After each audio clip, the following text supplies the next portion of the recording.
السلام علیکم ورحمۃ اللہ وبرکاتہ۔ بسم اللہ الرحمن الرحیم۔ چند دنوں سے اخبارات کے اندر اور میڈیا کے اندر یہ خبریں چل رہی ہیں کہ نیشنل کرائم ایجنسی NCA برطانیہ نے ایک پاکستان کے جو ریئل اسٹیٹ ٹائکون ہیں ملک ریاض، ان سے تقریباً 190 ملین پاؤنڈ پاکستانی روپوں میں تقریباً یہ 38 سے 40 ارب تک یہ بنتے ہیں، یہ لے لیے ہیں اور اسے پاکستان کو منتقل کیے جائیں گے۔ اس حوالے سے ایک زبردست کنفیوژن یہاں پاکستان میں بھی اور بالخصوص حکومتی سطح پر موجود ہے، اور حکومت کے جو ایسٹ ریکوری یونٹ کے انچارج ہیں شہزاد اکبر، انہوں نے اس کنفیوژن کو مزید بڑھاوا دیا ہے۔ صورتحال یہ ہے جو اخبارات کے اندر آئی ہیں، جو کہ BBC، وائس آف امریکہ نے اور دوسرے میڈیا کے بین الاقوامی مستند اداروں نے رپورٹ کی ہے کہ NCA نے یہ جو تقریباً 40 ارب روپے ان سے وصول کیے ہیں، یہ کرپشن اور رشوت سے حاصل کیا گیا رقم تھا، یعنی ناجائز رقم تھی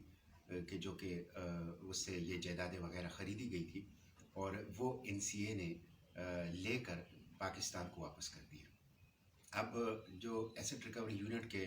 انچارج ہیں شہزاد اکبر، جو کہ مشیر ہیں وزیر اعظم کے، انہوں نے یہ کہا ہے کہ اس میں سے 150 ملین پاؤنڈ وہ ہمیں مل گئی ہیں، 40 ملین پاؤنڈ جو ہیں وہ ملنے والے ہیں، اور اس کو ہم جو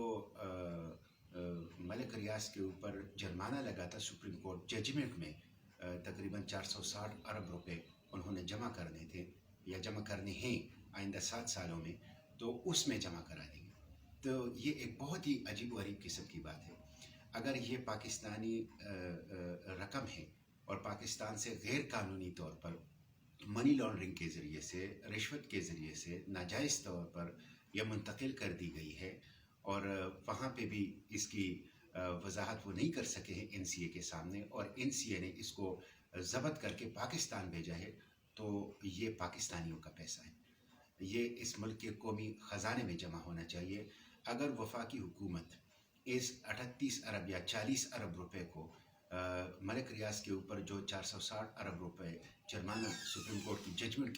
کی صورت میں لگا گیا اس میں جمع کرائیں گے، تو اس کا مطلب یہ ہے کہ ملک ریاض سے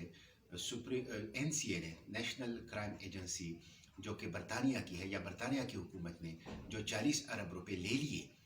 وہ ہماری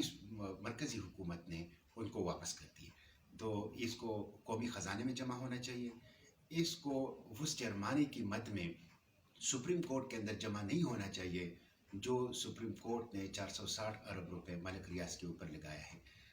یہ بڑی افسوسناک بات ہے کہ خود حکومت جو ہیں وہ کرپشن، منی لانڈرنگ اور رشوت سے بنائی گئی دولت جو غیر ملکی ایجنسی نے یا غیر ملکی حکومتوں نے ضبط کر کے پاکستان کو واپس کر دیا، وہ واپس انہی لوگوں کو وہ دے رہے ہیں۔ حکومت اگر یہ اقدام کرتی ہے تو ایک تو یہ قومی دولت کے ساتھ اور یہ ایک بددیانتی ہوگی، اور یہ خود بہت بڑا کرپشن ہوگا۔ دوسری بات یہ ہوگی کہ FATF financial action task force کو آپ کیا پیغام دیں گے؟ وہ فائنینشیل ایکشن ٹاسک فورس جس نے ہمیں گرے لسٹ میں رکھا ہے اور بلیک لسٹ میں جانے کے لیے فروری تک کی مہلت دی ہے کہ ہم امپرومنٹ کریں تو ہم گرے لسٹ سے نکل آئیں گے، ورنہ ہم فروری میں بلیک لسٹ میں بھی جا سکتے ہیں۔ تو آپ financial action task force FATF کو کیا پیغام دیں گے کہ منی لانڈرنگ سے جو پیسہ پاکستان سے باہر منتقل کیا جاتا ہے، رشوت کے ذریعے سے، ناجائز ذرائع کے ذریعے سے اس کو حاصل کیا جاتا ہے، اور کرپشن کے ذریعے سے اس کو حاصل کیا جاتا ہے، اور بیرونی ملک کے ایجنسیاں اور حکومتیں اس کو واگزار کر کے آپ کو واپس کرتی ہیں، آپ انہی لوگوں کو پھر واپس وہ پیسے دیتے ہیں۔ تو یہ اس کے نتیجے میں جو فروری 2020 کے اندر FATF کا اجلاس ہے، اس میں پاکستان کا کیس مزید کمزور ہو جائے گا۔ تو میں حکومت کی اس اقدام کی مذمت کرتا ہوں، بالخصوص وہ حکومت جو کرپشن کے خلاف بات کرتی تھی، چوروں کو پکڑنے کی بات کرتی تھی، اور کرپشن اور چوری اور رشوت کے مال کو واگزار کر کے قومی خزانے میں جمع کرنے کی بات کرتی ہے، اس حکومت کے پاس جب برطانیہ کی حکومت نے، برطانیہ کی ایجنسی نے 38 یا 40 ارب روپے دے دیے، تو وہ واپس انہی لوگوں کو دے رہے ہیں جن لوگوں سے برطانیہ کی حکومت نے یہ ناجائز ذرائع کے مد میں یا کرپشن کی مد میں یا رشوت کی مد میں ضبط کر لیے تھے۔ تو اس کے کی ہم مذمت کرتے ہیں. اس کے خلاف میں سینٹ آف پاکستان میں انشاءاللہ موشن موو کروں گا، اور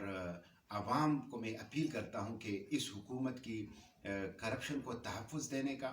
اور منی لانڈرنگ کو حوصلہ افزائی کرنے کا یہ جو اپروچ ہے، اس کو سمجھیں، اس کو جانیں اور اس کی مذمت میں آگے بڑھیں. شکریہ.